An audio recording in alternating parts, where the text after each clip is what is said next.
Afternoon, everybody. This is Matt Webster, back again today with my next chapter in the Christian Journey series, which is another one of the characters. Today's character is Luke Skywalker from Star Wars. I really love that this character is next on the list following Han Solo. It's really funny because this character was a character a long time ago that I kind of didn't like too much at some point in time. Maybe it's because I realized I didn't like things inside myself that needed to change, much like Luke does throughout the series. But let's get into it. So, today's character, I want to start with his quote, because I think his quote is possibly one of the most significant reasons why he's on this list. And his quote is, "I'm a Jedi like my father before me." Now, for me, what this means in my life. So, number ones on this list, because he's one of the number ones, tend to be representative of like Jesus and the power of God. With that in mind, a big thing comes to mind, and that is the verse from John 14, which is, "I am the way and the truth and the life." It's a declaration of who we are as people.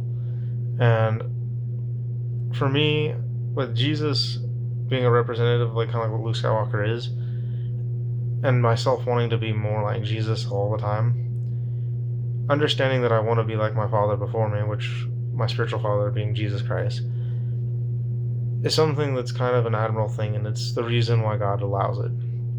And again, comes with the Force being a thing of like God's power. So again, you can look at this whole thing in the religious aspect of it, and people in the show tend to not really believe in the faith, and you've got people that are corrupted and twisted, like Darth Vader. Big reason why that's important is that Luke was very steadfast in his belief in coming after his friends and going after his father. He actually ended up losing his hand to go after the people when he wasn't ready. Having said that, it gave him the exact thing that he needed to like identify with his father. The loss of something, but the gaining of something else.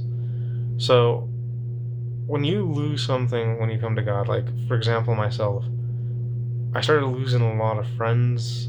I lost a lot of people that I'd been close to for a long time. But what I gained in it was a prospect of different possibilities, different outcomes, and a look at a greater outlook on life.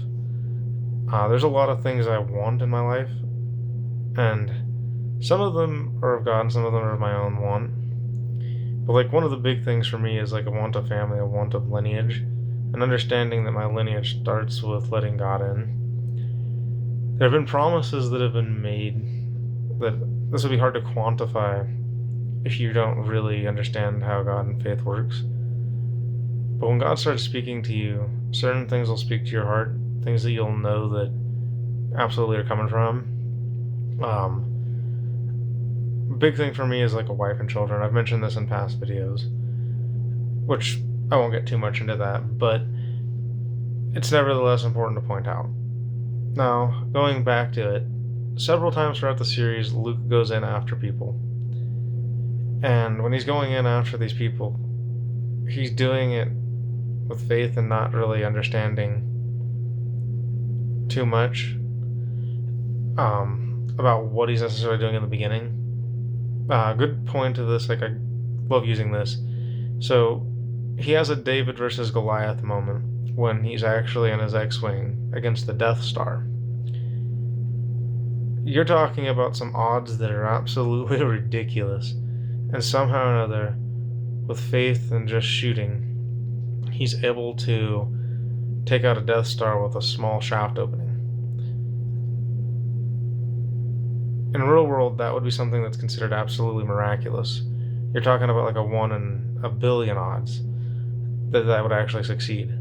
But the thing is like when you operate in faith and you know that God's got you, and you see that ultimate power and you stop relying on manly things, like Luke did in the movie, for example. He had the radar screen up and like it really wasn't helping him, but that was because that was a man-made device. So instead of operating with man-made things, he operated in what would be faith in their universe, which is the force power. He let the force guide him. Sometimes we need to let God guide us. I've had so many questions over the last couple months, and one of the big things was knowing if I was doing things right, and I had to stop seeking worldly approval. And sometimes that includes the people in your own church. Sometimes you'll seek worldly approval, and you don't necessarily need to if you're operating with God. The thing is having faith and knowing that God's got you in every situation, even if something seems like a mistake to everyone else. To prove my point, there's actually a verse from Ephesians.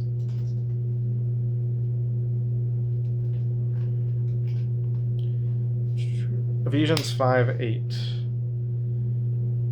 For at one time you were in darkness, but now you're in the light of the Lord. Walk as children of the light. For the fruit of light is found in all that is good and right and true. And try to discern what is pleasing to the Lord. Take no part in the unfruitful works of darkness, but instead expose them. So, something that I haven't been able to do completely as of yet was to be openly honest about everything, like with friends. And I'm getting better at it where I'm having those hard conversations with friends, not to hurt them, but because I've been where they're at, and I know how hard sometimes things can be to let go. I got a little buddy at work that I had to tell him the truth that it's not always about what you think, and if you want to grow, you can't worry about the people around you and what they think. Sometimes you have to do things for yourself to grow, which means that sometimes you have to take a real deep inner look and look at yourself and go, well, why am I upset with this, and why is this affecting me, and why am I pointing fingers everywhere else? It's something that's very hard to do. I have another friend at work who he absolutely is so worried about needing to be perfect to find a woman and wanting to have kids. He thinks that the world's just too messed up right now to be looking to have kids and all that. And I'm going to be honest with you, that's rubbish. And the reason why I say that is this. If you start looking at things from the world perspective and you keep trying to wait for the perfect moment and perfect opportunity, things will pass you by. And you'll look back with regret. Sometimes you have to take that leap of faith. One thing I did really poorly, there was someone I wanted to be with, and part of the reason why I was so scared to be with this person was that I thought I had to have a house, I had to have the perfect car, I needed to be able to provide everything the way that we're told that we need to provide. The thing is this, if you want those things and you do your best and you walk forward, sometimes things will be rough and hard times will come. But if you act faithfully and just stay focused on the path ahead, God will answer with things in the time when you need them most. And yes, there are going to be challenges and hard times. Maybe you're out on the middle of a desert highway and a blown tire, and you have to walk 50 miles to get it replaced. I know that seems like a weird analogy to put out there, and a weird way of thinking of it, but maybe there's something on that walk that you need, and it's you need to look back at the prospect of why that happened. Maybe your tires were low on air and you just didn't realize it. You're too focused on other things, and you forgot to check the minor important maintenance over the big maintenance things. Because every little thing's important too. And it's one thing that God highlighted with Luke Skywalker. You look at the way he trained, Yoda said he needed to complete the training, and it wasn't to hurt him. It was because he knew that Luke was going to go into it and he was going to get hurt. And sometimes, without the proper training and the understanding, it's more about the understanding than anything. The other thing was he found a truth there that he wasn't ready for, and that the very thing he fought was also the very lineage that he had to walk away from. But then he was sent back to save that exact lineage at the moment when he needed it the most. And there's a redeeming factor in both. the devil's always going to put lies in your head, and like he's especially going to make people around you feel like they're insequential, unworthy, that you've outgrown them. That's not how God works. What happens is, what I've discovered, especially when you're someone who's called to be a leader, like in my case, I ran from it for a long time because I didn't want to lead, because I was afraid I was always going to mess things up. And part of that came from being unheard for so long that I was like, if no one can hear me, how am I supposed to lead people? And something now that I would say to those people, friends, people I love and care about, yes, I am ahead of you, but not in the way that you think. I'm ahead of you to light the path forward, and I'm not so far ahead of you that I'm out of sight and out of distance. Jesus will walk ahead, kind of like Jesus is walking ahead of me. I'm walking ahead of you guys because I'm learning too. I'm growing. I'm figuring things out. And God has made things in my life a puzzle and a mystery for a reason. And He does this particularly with leaders, because leaders are going to have a lot of struggles. And it's not to discount anyone else's struggles, but when you're trying to lead and you're trying to do it the right way, you're going to stumble, you're going to trip, you're going to roll over, you're going to get a lot of cuts and scrapes and bruises. But those scars aren't meant as something bad. They're meant as a reflection to show that you've been through the process.